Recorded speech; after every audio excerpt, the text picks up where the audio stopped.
शिंदेचे 35 आमदार फुटणार. पहिल्याच पत्रकार परिषदेत आरोपांचा बॉम्बगोळा.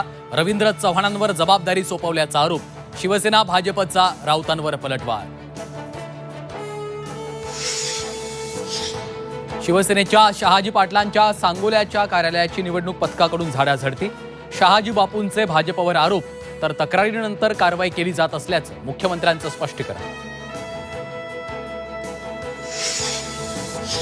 महालक्ष्मीला कुठे बसायचं कळतं, ती कमळावर बसून आपल्या घरात येणार. सांगलीच्या प्रचार रॅलीत मंत्री पंकजा मुंडेंचं विधान.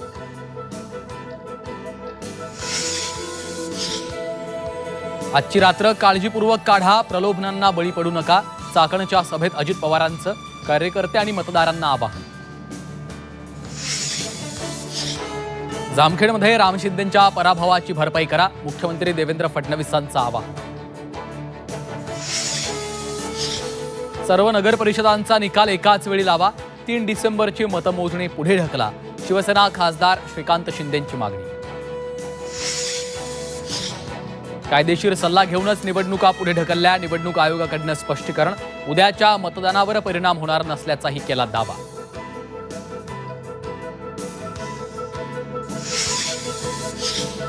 निवडणुकीत प्रलोभन दाखवणारी वक्तव्य भोवणार. 20 नेत्यांच्या वक्तव्यांची आयोगाकडून दखल. जिल्हाधिकाऱ्यांकडून तत्काळ मागवला अहवाल.